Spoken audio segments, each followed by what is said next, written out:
فی الدنیا والآخرہ، دنیا کے بارے میں اور آخرت کے بارے میں۔ اب ہم آتے ہیں اس آیت کے اس دوسرے حصے کے الفاظ اور مفردات کی طرف۔ وَيَسْأَلُونَكَ، واو کا معنی کیا؟ اور، يَسْأَلُونَكَ اس بارے میں گفتگو پہلے ہو چکی ہے۔ ماذا، ما کا معنی کیا ہے؟ یہ استفہام کے لیے ہے، کیا؟ ذا بمعنی الذی، الذی کے معنی میں ہے کیا چیز ہے جو، ينفقون وہ خرچ کریں، ينفقون فعل مضارع ہے جمع کے لیے، اس کا واحد ہوتا ہے ينفقو، وہ خرچ کرتا ہے، ينفقون وہ خرچ کریں۔ قل آپ کہہ دیں، قل کے بارے میں گفتگو پہلے ہو چکی ہے۔ العفو اس کے دو معنی ہو سکتے ہیں، پہلا معنی کیا؟ عمدہ چیز، بہترین چیز، اور دوسرا معنی کیا؟ وہ چیز جو آپ کی ضرورت سے اور حاجت سے زائد ہو۔ کذالک اسی طرح، کاف یہ اسم ہے مثل کے معنی میں، طرح، ذالک اشارہ ہے، تو معنی کیا ہو جائے گا؟ کذالک اسی طرح، اس کی طرح۔ یبین فعل مضارع ہے واحد کے لیے، کھول کھول کر بیان کرتا ہے، واضح طور پہ بیان کرتا ہے۔ یبین اللہ لکم، لکم دو لفظ ہے، لام الگ ہے، کم الگ ہے۔ لام کا معنی کیا؟ کے لیے، کے واسطے، کم تمہارے۔ الآیات آیتیں، جمع ہے کس کی؟ آیتن کی، آیتن ایک آیت، الآیات کئی آیتیں، تو اللہ تعالیٰ تمہارے لیے اپنی آیتیں کھول کھول کر بیان کرتا ہے۔ لعلکم یہ بھی دو لفظ ہے، لعل اور کم۔ لعل کا معنی کیا ہوتا ہے؟ لعل یہاں پہ تعلیل کے لیے ہے، تاکہ، کم تم، تتفکرون فعل مضارع ہے جمع کے لیے، تم غور و فکر کرتے ہو، واحد کیا ہوگا؟ تتفکرو، تو غور و فکر کرتا ہے۔ اس کے بعد آیت نمبر 220 کے 3 الفاظ بھی ہم نے پڑھ لیے ہیں، کیونکہ ان کا تعلق آیت نمبر 219 کے ساتھ ہے۔ تو فی الدنیا والآخرہ، دنیا میں اور آخرت میں۔ اب ہم آتے ہیں اس آیت کے اس دوسرے حصے کی تفسیر کی طرف۔ پہلے حصے میں بھی یہ تھا کہ وہ آپ سے سوال کرتے ہیں، دوسرے حصے میں بھی یہ ہے کہ وہ آپ سے سوال کرتے ہیں۔ کون؟ صحابہ کرام۔ کس سے؟ نبی علیہ السلام سے۔ کیا سوال کرتے ہیں؟ کہ وہ کیا خرچ کریں، کون سی چیز خرچ کریں۔ یہاں پہ پہلا سوال یہ ہوگا کہ آیت کے پہلے حصے اور دوسرے حصے میں کیا مناسبت ہے؟ پہلے حصے میں یہ تھا کہ وہ آپ سے سوال کرتے ہیں شراب کے بارے میں اور جوے کے بارے میں، اور شراب اور جوا یہ دو ایسی چیزیں ہیں جن کے ساتھ دیگر نقصانات کے ساتھ ساتھ ایک نقصان یہ ہوتا ہے کہ مال ضائع ہو جاتا ہے۔ شراب کے ذریعے بھی مال ضائع ہوتا ہے، جوے کے ذریعے بھی مال ضائع ہوتا ہے۔ تو دوسرے حصے میں پوچھا جا رہا ہے کہ کیا خرچ کریں، یعنی کہ مال خرچ کرنے کے بارے میں سوال ہے۔ پہلے میں مال کے بارے میں کہ مال ضائع ہوتا ہے تو کیا کریں، شراب پینی چاہیے یا نہیں پینی چاہیے، جوا کھیلنا چاہیے کہ نہیں کھیلنا چاہیے، تو اس میں کیا ہوتا ہے؟ مال ضائع ہوتا ہے۔ دوسرے میں سوال یہ کہ مال کہاں خرچ کریں، تو فرمایا وَيَسْأَلُونَكَ مَاذَا يُنْفِقُونَ، وہ آپ سے سوال کرتے ہیں وہ کیا چیز ہے جس کو وہ خرچ کریں۔ اس سے پتہ چلا کہ صحابہ کرام اللہ رب العزت کی راہ میں خرچ کرنے کا کتنا شوق رکھتے تھے، کہ اس کے بارے میں سوال کرتے ہیں، اس کے بارے میں پوچھتے ہیں۔ تو جواب کیا آیا؟ قُلِ الْعَفْوَ، کہ آپ کہہ دیں کہ العفو تم خرچ کرو۔ العفو منصوب ہے، اس سے پہلے ایک فعل مقدر ہوگا، انفقوا العفو، تم خرچ کرو کیا؟ العفو، بہترین مال۔ جب ہم اس کی یہ تفسیر کریں گے کہ تم خرچ کرو بہترین مال، تو پھر یہ الفاظ اللہ رب العزت کے اس فرمان کی طرح ہوں گے جو سورہ آل عمران میں آئے ہیں کہ لن تنالوا البر حتی تنفقوا مما تحبون، کہ تم نیکی کے اعلیٰ درجے کو، نیکی کے کامل درجے کو اس وقت تک نہیں پا سکو گے جب تک کہ تم اللہ کی راہ میں اس مال میں سے خرچ نہیں کرو گے جو مال تمہیں بہت پیارا لگتا ہو، جو تمہیں بہت محبوب ہو، یعنی کہ بہت عمدہ مال۔ تو اللہ تعالیٰ کہہ رہے ہیں قُلِ الْعَفْوَ، آپ کون سا خرچ کریں مال؟ جو بہترین ہو، جو بہت عمدہ ہو، جو تمہیں بہت اچھا لگتا ہو۔ دوسرا معنی کیا ہے کہ آپ کیا خرچ کریں؟ وہ مال جو آپ کی حاجت سے، ضرورت سے زیادہ ہو۔ اور یہ وہ تفسیر ہے جو امام طبری نے عبداللہ ابن عباس رضی اللہ عنہما سے نقل کی ہے، اور یہ تفسیر بھی ٹھیک ہے کہ پہلے آپ اپنی حاجت کی طرف دیکھیں، اپنی ضرورت کی طرف دیکھیں، اپنی بیگم اور بچوں کی ضرورت کی طرف دیکھیں۔ ایسا نہ ہو کہ آپ مال خرچ کر دیں اللہ کی راہ میں اور بعد میں لوگوں سے مانگتے پھریں، لوگوں سے سوال کرتے پھریں۔ اگر آپ میں توکل ہے ابو بکر صدیق جیسا رضی اللہ تعالی عنہ، تو پھر آپ کو اجازت ہے کہ آپ گھر کا سارا مال اللہ کی راہ میں دے دیں، کیونکہ ابو بکر گھر کا سارا مال دینے کے باوجود اللہ پہ توکل رکھیں گے، اللہ پہ بھروسہ رکھیں گے۔ ایسا نہیں ہوگا کہ لوگوں سے مانگتے پھریں گے، ایسا نہیں ہوگا کہ اللہ کی راہ میں مال دینے کے بعد ایمان میں کوئی فرق ڈال لیں گے۔ اللہ پہ ایمان پہلے کی طرح رہے گا، بلکہ پہلے سے بھی زیادہ مضبوط ہوگا۔ لیکن اگر کوئی ایسا آدمی ہے جس نے لوگوں کو دینے کے بعد دوسرے لوگوں سے مانگنا ہے، سوال کرنا ہے، تو اس سے کہا جا رہا قُلِ الْعَفْوَ، آپ اللہ کی راہ میں وہ مال دیں جو آپ کی حاجت و ضرورت سے زائد ہو۔ كَذَلِكَ يُبَيِّنُ اللَّهُ لَكُمُ الْآيَاتِ لَعَلَّكُمْ تَتَفَكَّرُونَ فِي الدُّنْيَا وَالْآخِرَةِ۔ اسی کی طرح جیسے ان کے اللہ نے یہاں پہ کھول کے بیان کر دیا ہے شراب کے بارے میں، جوے کے بارے میں، کہ ان میں نقصانات ہیں، ان میں گناہ ہے، اور کھول کے بیان کر دیا ہے کہ اللہ کی راہ میں کیا خرچ کرنا ہے، ایسے ہی اللہ تعالیٰ تمہارے لیے اپنی آیتیں کھول کے بیان کرتا ہے۔ اس سے پتہ چلا کہ اللہ کی ساری آیتیں کیا ہیں؟ واضح ہیں۔ پورا قرآن کریم واضح ہے۔ افسوس سے کہنا پڑتا ہے کہ کئی لوگ دوسرے لوگوں کو قرآن کا ترجمہ پڑھنے سے روکتے ہیں، تفسیر پڑھنے سے روکتے ہیں کہ تم گمراہ ہو جاؤ گے۔ اللہ تعالیٰ کہتا ہے کہ میری کتاب واضح ہے، گمراہی کے لیے نہیں ہے، ہدایت کے لیے ہے۔ تو اللہ تعالیٰ اسی طرح تمہارے لیے اپنی آیتیں کھول کر بیان کرتا ہے۔ اب آپ کہیں گے کئی آیتیں ایسی ہیں جن میں کوئی نہ کوئی اشکال ہوتا ہے، بلکہ آپ کہیں گے کہ اللہ تعالیٰ نے خود قرآن میں کہا ہے سورہ ال عمران میں کہ قرآن کریم کی کچھ آیتیں محکم ہیں، کچھ کیا ہیں؟ متشابہ ہیں۔ تو میرے بھائیوں، اس بارے میں صحیح موقف وہ ہے جو امام ابن تیمیہ رحمہ اللہ نے اختیار کیا ہے، امام ابن القیم رحمہ اللہ نے اختیار کیا ہے کہ قرآن پورے کا پورا محکم ہے، قرآن پورے کا پورا واضح ہے۔ جہاں کہیں پہ اشکال ہوتا ہے، جہاں پہ ایسی آیتیں ہیں جن کو آپ متشابہ قرار دیتے ہیں، تو وہ متشابہ آپ کے لحاظ سے ہیں، چند لوگوں کے لحاظ سے ہیں، اللہ تعالیٰ کے لحاظ سے واضح ہیں۔ اس لیے کسی آیت میں آپ کو اشکال ہوگا، کسی اور کو اشکال نہیں ہوگا، اور کسی آیت میں اس کو اشکال ہوگا، آپ کو اشکال نہیں ہوگا۔ تو اس لیے قرآن کریم پورے کا پورا کیا ہے؟ محکم ہے، اور جو چند آیتیں متشابہ ہیں وہ چند لوگوں کے لحاظ سے ہیں۔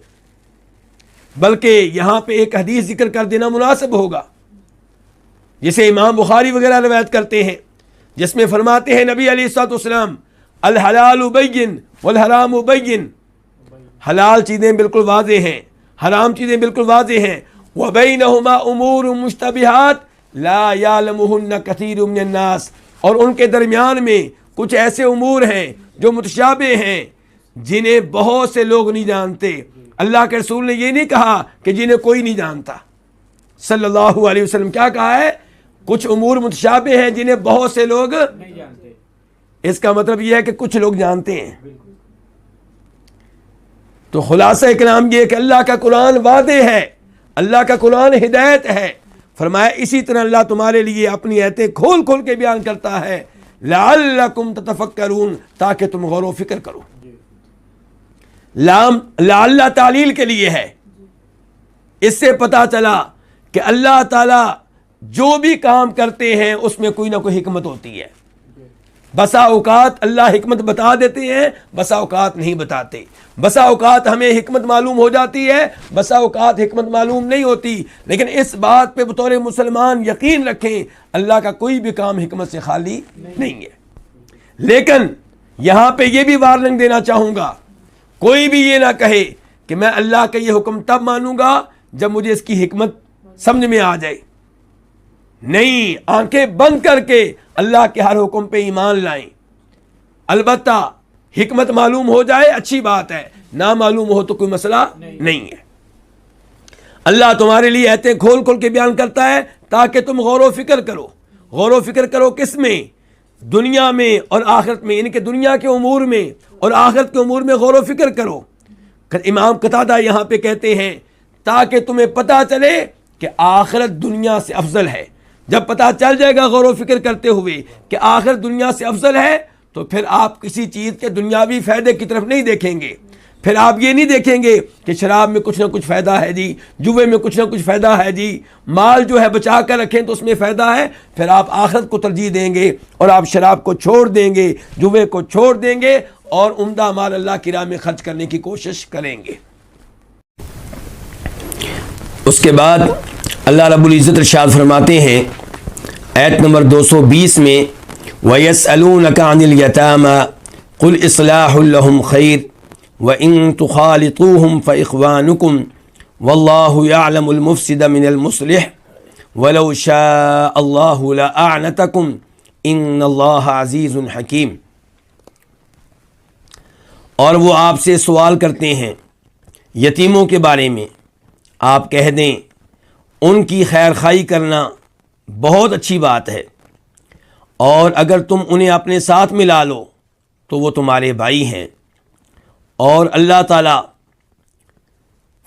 جانتا ہے فساد کرنے والوں کو اصلاح کرنے والوں سے، اور اگر اللہ تعالیٰ چاہتا تو یقیناً تم کو مشقت میں ڈال دیتا۔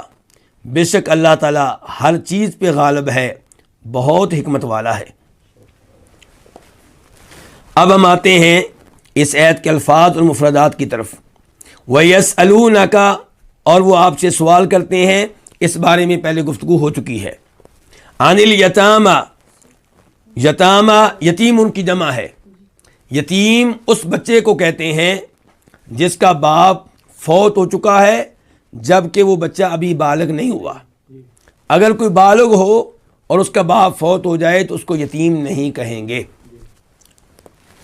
قل، آپ کہہ دیں، اس بارے میں گفتگو پہلے ہو چکی ہے۔ اصلاح، خیر خواہی کرنا، کسی کا کام سنوارنا، کسی کا کام ٹھیک کر دینا، یہ مصدر ہے۔ اصلاح لہم، ان کی، لہم یہ بھی دو لفظ ہیں، لام کے لیے کے واسطے اور ہم کا مطلب ہے ان کا، ان کے، تو یہاں پہ ہم سے مراد کون ہے؟ یتیم، یعنی کہ خیر خواہی کر دینا لہم ان کی، ان کے لیے، کن کے لیے؟ یتیموں کے لیے۔ خیرن، بہت اچھی بات ہے، بہت عمدہ بات ہے۔ وَإِن تُخَالِطُوهُمْ، واو کا معنی اور، ان شرطیہ ہے، اس کا معنی کیا؟ اگر۔ تُخَالِطُوهُمْ، تم انہیں ملا لو۔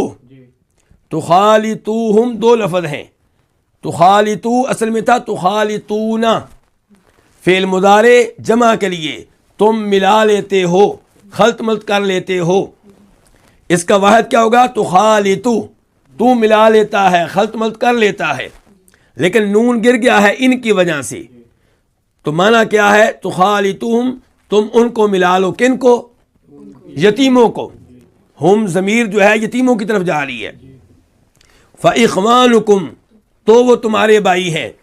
یہ تین لفظ ہیں، فا جو ہے یہ جواب، یہ ان کے جواب میں ہے، تو اگر تم ان کو ملا لو تو، اور اخوان یہ جمع ہے کس کی؟ اخن کی، اخن بھائی، کم تمہارے، اور یہ اخوانکم خبر ہے، یہاں پہ مبتدا مقدر ہوگا، فہم اخوانکم، تو وہ تمہارے بھائی ہیں۔ واللہ، اور اللہ تعالیٰ، یعلم جانتا ہے، فعل مضارع ہے واحد کے لیے، جانتا ہے، علم رکھتا ہے، کس کے بارے میں؟ المفسدہ، فساد کرنے والے کے بارے میں. المفسد اسم فاعل ہے افسدہ سے، فساد کرنے والا، کسی چیز کو بگاڑنے والا. من المصلحی، یہ من ہے، نون کے اوپر جو زبر آئی ہے، فتح آیا ہے، وہ ملانے کے لیے، اصل میں تھا من. المصلح کا معنی کیا ہے؟ اصلاح کرنے والا، ٹھیک کرنے والا، درست کرنے والا، سنوارنے والا.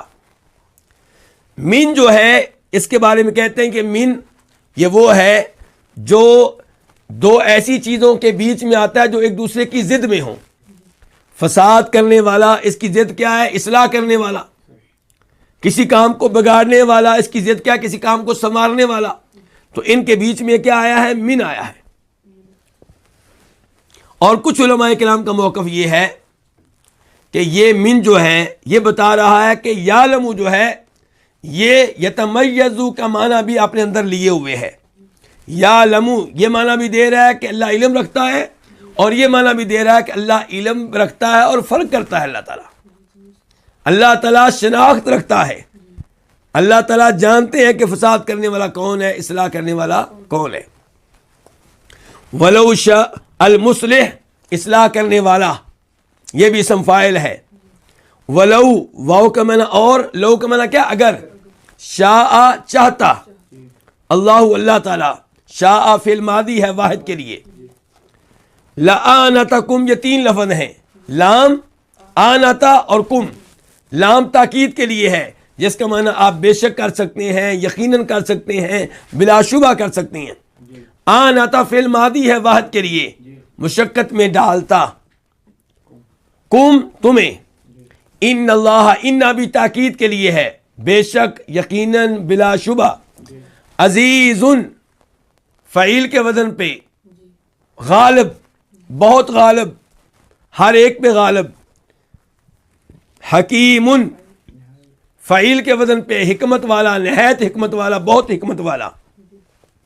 اب ہم آتے ہیں اس آیت کی تفسیر کی طرف. وَيَسْأَلُونَكَ، یہ تیسرا سوال ہے جو آج کے درس میں ذکر ہوا ہے. تو آپ اندازہ لگائیں کہ صحابہ کرام بار بار آپ سے سوال کرتے ہیں، بار بار مسئلے پوچھتے ہیں. تو اگر علم بڑھانے کے لیے سوال کیا جائے، جس سے آپ سوال کر رہے ہیں اس کو زج کرنا مقصود نہ ہو، اگر سوال کرنے کا مقصد عمل کرنا ہو تو بہت اچھی بات ہے. تو وَيَسْأَلُونَكَ، اور وہ آپ سے سوال کرتے ہیں یتیموں کے بارے میں. سب سے پہلے یہاں پہ ان الفاظ کا شان نزول ذکر کرنا چاہوں گا، سبب نزول، ان الفاظ کے نازل ہونے کی مناسبت. امام ابو داؤد رحمہ اللہ روایت کرتے ہیں، کس سے؟ جناب عبداللہ ابن عباس رضی اللہ تعالیٰ عنہما سے. وہ کہتے ہیں کہ جب اللہ تعالیٰ نے سورہ انعام کی اس آیت کو نازل فرمایا، وَلَا تَقْرَبُوا مَالَ الْيَتِيمِ إِلَّا بِالَّتِي هِيَ أَحْسَنُ، یتیم کے مال کے قریب نہ جاؤ مگر اس طریقے سے جو اچھا طریقہ ہو. اور اللہ نے یہ بھی کہا سورہ نساء میں، ان الذین یأکلون اموال الیتامی ظلما انما یأکلون فی بطونہم نارا، کہ بے شک وہ لوگ جو یتیموں کا مال ناجائز طریقے سے کھاتے ہیں، ظالمانہ طریقے سے کھاتے ہیں، وہ اپنے پیٹ میں آگ بھر رہے ہیں. جب یہ دو آیتیں نازل ہوئیں تو وہ لوگ جو یتیموں کے سرپرست تھے، جو یتیموں کے مال کا خیال رکھنے والے تھے، وہ ڈر گئے، محتاط ہو گئے. انہوں نے یتیموں کا مال اپنے مال سے الگ کر دیا، ان کا کھانا اپنے کھانے سے الگ کر دیا. اس سے کیا ہوا؟ یتیم کے لیے کھانا الگ تیار ہوتا، باقی گھر والوں کے لیے الگ کھانا تیار ہوتا. تو یتیم ظاہر ہے بچہ ہے، جتنا کھانا اس کے لیے تیار ہوا ہے سارے کا سارا ایک وقت میں نہیں کھا سکتا، باقی اس کا کھانا محفوظ رکھا جائے گا تو کیا ہو جائے گا؟ خراب ہو جائے گا. دوبارہ اگر وہ کھائے گا بھی تھوڑا سا کھائے گا، بالآخر کھانے کا ایک حصہ خراب ہوگا. تو صحابہ کرام پہ یہ معاملہ بہت ہی گراں گزرا، پریشان ہیں. ایک طرف قرآن کی آیتیں ہیں کہ یتیم کے مال کے قریب نہ جائیں، یتیم کا مال ناجائز طور پہ کھائیں گے تو آپ اپنے پیٹ میں جہنم کی آگ بھریں گے، اور ایک طرف یہ ہے کہ یتیم کا مال خراب ہو رہا ہے. دوبارہ انہوں نے رابطہ کیا نبی علیہ الصلوۃ والسلام سے، تو اللہ رب العزت نے یہ آیت نازل کی وَيَسْأَلُونَكَ عَنِ الْيَتَامَى قُلْ إِصْلَاحٌ لَهُمْ خَيْرٌ، کہ یہ آپ سے یتیموں کے بارے میں سوال کرتے ہیں، آپ ان سے کہہ دیں کہ اصلاح لہم، ان کے لیے خیر خواہی کرنا، ان کی خیر خواہی کرنا، کن کی؟ یتیموں کی، یتیموں کی خیر خواہی کرنا مال کے لحاظ سے، تربیت کرنے کے لحاظ سے، ان کا اخلاق درست کرنے کے لحاظ سے، ہر لحاظ سے ان کی خیر خواہی کرنا، ان کے کاموں کو سنوارنا، ان کے کاموں کو ٹھیک کرنا، خیر، بہت اچھی بات ہے، یہ بہت عمدہ بات ہے۔ خیر اس میں تفضیل ہے، اس میں تفضیل کا تقاضا یہ ہے کہ یہ بھی بتایا جائے کہ کس سے عمدہ ہے۔ جیسے آپ کہتے ہیں اللہ اکبر، اللہ بڑا ہے، اکبر اس میں تفضیل ہے، کس سے بڑا ہے؟ یہ مذکور نہیں ہے۔ کیوں مذکور نہیں ہے؟ تاکہ پتا چلے کہ اللہ ہر چیز سے بڑا ہے۔ تو یہاں پہ بھی کہا گیا کہ ان کی خیر خواہی کرنا خیر، بہتر ہے۔ کس سے بہتر ہے؟ ہر ایک سے بہتر ہے، ہر چیز سے بہتر ہے۔ یعنی کہ آپ یتیموں کی خیر خواہی کریں تو یہ اس سے بہتر ہے کہ آپ ان کی خیر خواہی نہ کریں۔ وَإِن تُخَالِطُوهُمْ فَإِخْوَانُكُمْ، اور اگر تم انہیں اپنے ساتھ ملا لو تو وہ تمہارے بھائی ہیں۔ ان الفاظ سے پتہ چلا کہ یتیم کا کھانا اپنے کھانے کے ساتھ تیار کرنا اس میں کوئی حرج نہیں ہے، ان کا مال اپنے مال کے ساتھ ملا لیں، اس میں کوئی مسئلہ نہیں ہے۔ لیکن فَإِخْوَانُكُمْ، اللہ نے کہا اگر تم ان کا مال اپنے ساتھ ملا لو، انہیں اپنے ساتھ ملا لو تو تمہارے بھائی ہیں، یعنی کہ ان کے ساتھ معاملہ بھائیوں والا کرنا ہے، دشمنوں والا نہیں کرنا۔ ان کے مال کا دشمن نہ بن جانا، ان کے مال کے ساتھ وہ سلوک کرنا جو آپ اپنے بھائی کے مال کے ساتھ کرتے ہیں اور جو اپنے بھائی کے ساتھ کرنا چاہیے۔ اپنے ساتھ ملا لیں، لیکن مقصد یہ نہ ہو کہ ان کے مال پہ قابض ہو جائیں، مقصد یہ ہو کہ آپ ان کے مال کی خیر خواہی کریں گے۔ مقصد آپ کا یہ ہو کہ اگر اس کا کھانا ہمارے کھانے کے ساتھ تیار ہوگا تو کھانے پہ کل خرچہ آئے گا 1000 روپیہ، اس میں سے 50 روپیہ اس کے اوپر ڈال دیں گے، 60 روپیہ اس کے اوپر ڈال دیں گے، باقی ہمارے گھر والوں کا خرچہ ہوگا، کیونکہ ہم گھر کے 9 افراد ہیں اور یہ ایک ہے۔ اور اگر آپ کا مقصد یہ ہو کہ سارے کا سارا کھانا اس کے اوپر ڈالیں گے اور مل کے کھائیں گے، تو اس کا مطلب یہ ہے کہ آپ یتیم کے ساتھ بھائیوں والا معاملہ نہیں کر رہے، دشمنوں والا معاملہ کر رہے ہیں۔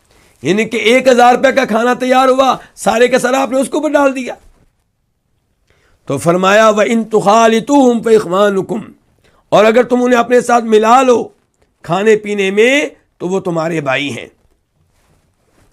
وَاللَّهُ يَعْلَمُ الْمُفْسِدَ مِنَ الْمُصْلِحِ، اور اللہ تعالی جانتے ہیں فساد کرنے والے کو اصلاح کرنے والے سے، ان کے اس کے مقابلے میں کون ہے فساد کرنے والا اور کون ہے اصلاح کرنے والا؟ اللہ تعالیٰ اچھی طرح علم رکھتے ہیں، اللہ تعالیٰ دونوں کی شناخت رکھتے ہیں۔ یہ اللہ کی طرف سے وارننگ ہے، یہ اللہ تعالیٰ کی طرف سے تنبیہ ہے کہ اگر آپ یتیم کے مال کے ساتھ گڑبڑ کریں گے تو اللہ دیکھ رہا ہے، اللہ رب العزت کی آپ نگاہ میں ہیں، اللہ کے علم سے آپ باہر نہیں ہیں، اللہ سے چھپے ہوئے نہیں ہیں۔ وَلَوْ شَاءَ اللَّهُ لَأَعْنَتَكُمْ، اور اگر اللہ تعالیٰ چاہتا تو تم کو مشقت میں ڈال دیتا، یعنی کہ اگر اللہ تعالیٰ چاہتا تو یہ حکم دیتا کہ یتیم کا مال بالکل الگ رہے گا، تمہارا مال بالکل الگ رہے گا، اس کا کھانا بالکل الگ تیار ہوگا، تمہارا کھانا بالکل الگ تیار ہوگا، تو پھر تم مشقت میں پڑ جاتے۔ لیکن اللہ نے تمہیں مشقت میں نہیں ڈالا، بلکہ اللہ تم پہ مہربان ہے، اللہ نے مہربانی کی ہے۔ اللہ نے تو یہاں تک کہہ دیا سورہ نساء میں وَمَنْ كَانَ غَنِيًّا فَلْيَسْتَعْفِفْ وَمَنْ كَانَ فَقِيرًا فَلْيَأْكُلْ بِالْمَعْرُوفِ، کہ آپ یتیم کے سرپرست ہیں، اگر آپ مالدار ہیں یتیم کے مال سے بالکل دور رہیں، اس کے مال کے قریب نہ جائیں، اور اگر آپ فقیر ہیں تو آپ پھر معروف طریقے سے یتیم کے مال میں سے کچھ مال لے سکتے ہیں۔ کیوں لے سکتے ہیں؟ کیونکہ آپ نے یتیم کے مال کو وقت دیا ہے، آپ نے اس کے باغ کی نگرانی کی ہے، آپ نے وہاں پہ محنت کی ہے، تو آپ اپنی محنت کے مطابق یتیم کے مال میں سے کچھ نہ کچھ حصہ لے سکتے ہیں۔ تو یہ اللہ تعالیٰ کی مہربانی ہے، اور اس سے پتہ چلا کہ دین اسلام لوگوں کو مشقت میں ڈالنے کے لیے نہیں آیا، بلکہ دین اسلام لوگوں کا خیر خواہ ہے، اس لیے یتیموں کے مال کو بچا رہا ہے۔ وَلَوْ شَاءَ اللَّهُ لَآنَتَكُمْ، اگر اللہ تعالیٰ چاہتا تو یقیناً تم کو مشقت میں ڈال دیتا۔ ان اللہ عزیز حکیم، یقیناً اللہ تعالیٰ بہت غالب ہیں، ہر ایک پہ غالب ہیں، یعنی کہ اللہ رب العزت جو چاہے وہ ہو کر رہتا ہے، اللہ کا کہا ہوا نافذ ہو کر رہتا ہے۔ اللہ نے ہمیں نیکی کا حکم دیا، برائی سے روکا۔ یہاں پہ چونکہ اللہ نے انسان کو ارادہ دیا ہے، انسان کو اختیار دیا ہے، کہہ دیا ہے کہ اما شاکر و اما کفورا، نیکی کی راہ اختیار کرنی ہے نیکی کی راہ اختیار کر لو، برائی کی راہ اختیار کرنی ہے برائی کی راہ اختیار کر لو۔ اس لیے ہم گناہ کر پاتے ہیں، اس لیے ہم نیکی سے کئی دفعہ پیچھے رہتے ہیں۔ لیکن اگر اللہ تعالیٰ کوئی ایسا آرڈر دیں جس میں اختیار نہ ہو تو اللہ کا یہ آرڈر نافذ ہو کر رہتا ہے۔ مثال کے طور پہ ہمارے اوپر بیماریاں آتی ہیں، کیا ہم چاہتے ہیں ہم پہ بیماریاں آئیں؟ ہم نہیں چاہتے۔ یہاں پہ انسان کا کوئی ارادہ نہیں ہے، کوئی اختیار نہیں ہے، اور جہاں پہ اللہ نے انسان کو ارادہ اختیار نہیں دیا وہاں پہ حساب کتاب بھی نہیں ہے۔ اللہ یہ نہیں پوچھیں گے تمہیں بیماری کیوں لگی تھی۔ ہاں اگر آپ بیماری پہ صبر نہیں کریں گے تو اس کے بارے میں سوال ہوگا، اور صبر کرنا نہ کرنا یہاں پہ انسان کو ارادہ دیا گیا، اختیار دیا گیا ہے۔ تو فرمایا ان اللہ عزیز، بے شک اللہ تعالیٰ سب پہ غالب ہے، حکیم نہایت حکمت والے ہیں، اللہ کا کوئی بھی کام حکمت سے خالی نہیں ہے۔ اللہ رب العزت سے دعا ہے کہ اللہ تعالیٰ ہمیں قرآن حکیم کی تفسیر صحیح معنوں میں جاننے کی توفیق دے، اور اللہ تعالیٰ ہمیں قرآن حکیم پہ عمل پیرا ہونے کی توفیق دے۔ وآخر دعوانا ان الحمد للہ رب العالمین۔